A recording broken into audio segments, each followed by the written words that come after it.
ये आम आदमी की खास खबरें हैं जिनके अपने अलग अलग रंग है। बहरहाल मौत पर मातम होता है, लेकिन कभी कभी मातम जश्न में भी तब्दील हो जाता है। खंडवा में एक शख्स को एक लाश का पोस्टमार्टम रुकवाना इसलिए पड़ गया क्योंकि पुलिस के मुताबिक लाश उसी शख्स की थी। ऐसा भी होता है अक्सर आम आदमियों के साथ।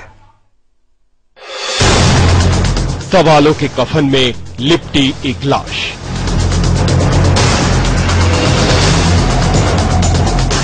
पहेलियों में उलझी हुई है पुलिस।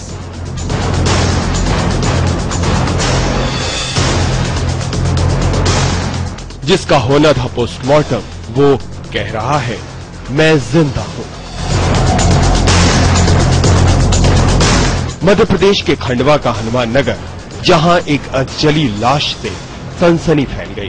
ट्रांसफार्मर के पास एक युवक की लाश बरामद हुई, जिसे देखकर करंट से मौत का अंदेशा जताया गया। पुलिस कार्रवाई में जुटी और लोगों से जब लाश की शिनाख्त करवाई गई तो दावा किया गया कि शव विक्की सलूजा नाम के शख्स का है। पुलिस ने विक्की के परिवार वालों को खबर देकर जब शिनाख्त करवाई तो उन्होंने भी माना कि शव विक्की का ही है।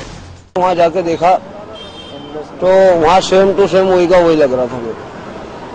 वहाँ से फिर पोस्टमार्टम करने लेके गए, वहाँ तक गए हम साथ में। रोना गाना सब हो रहा था, बहुत रो रहा था मैं भी। मगर उसके बाद में क्या हुआ कि मेरे दुख भी हो रहा था और उसके बाद में मैंने फिर फोन लगा के पता किया। विक्की की मौत की खबर से मातम पसर गया। परिजन शव के साथ पोस्टमार्टम हाउस पहुंच गए और इसी समय विक्की के ठेकेदार को अंतिम संस्कार के लिए फोन किया गया। ठेकेदार को पूरी बात बताई गई, लेकिन ठेकेदार विक्की की मौत के फोन से हैरान रह गया, क्योंकि उसके सामने जो शख्स खड़ा था वो कोई और नहीं बल्कि विक्की सलूजा ही था। मुझे विक्की का फोन आया कि एक डेड बॉडी मिली है, वो विक्की के जैसी है, उसकी डेथ हो गई है। क्या विक्की काम पे आया कि नहीं भी आया है? तो मैं साइड पे जाकर उसको पहुंचाता हूँ। कहाँ पहुंचाने? बोला हॉस्पिटल में पहुंचा देना, और पुलिस वाले भी वहीं है। वो लंबी समय वहीं जा रहा हूँ, लगा शायद विक्की है। तो मैंने उसको साइड पर गया, मैंने उसको पहुंचा दिया विक्की वहाँ हॉस्पिटल जाओ। वैसी बात इतना घर से अर्जेंट फोन आया। पल भर में ही पोस्टमार्टम हाउस का नजारा बदल गया।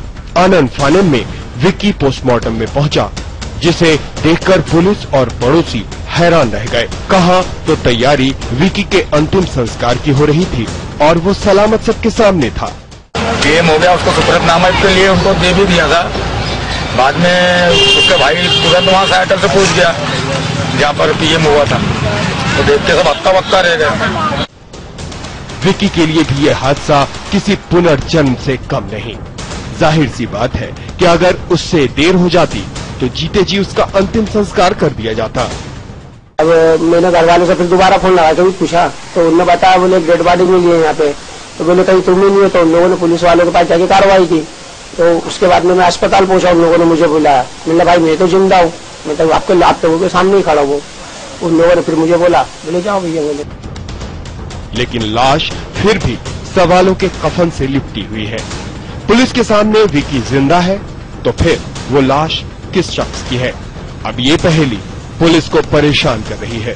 मेरे हिसाब से इसलिए ये है ना, जो लड़का ये मरा है वो यहीं का होगा, इसलिए यहीं का होगा। भाई बनियान पे सुबह 5 बजे तो ठंड लगती है, कौन जाएगा मुंह में बनियान पे? इसी वजह से गया वो सुसाइड करने के लिए गया और सोते हुए घर से उठा होगा, जैसे निकला वो चले जाओ। बहरहाल अब पुलिस नए एंगल से शव का पोस्टमार्टम कराकर आगे की कार्रवाई कर रही है, ताकि ये पता चल सके कि ट्रांसफार्मर के पास जिसकी मौत हुई है वो कौन था और कैसे मौत हुई। समय के लिए खंडवा से प्रमोद सिन्हा।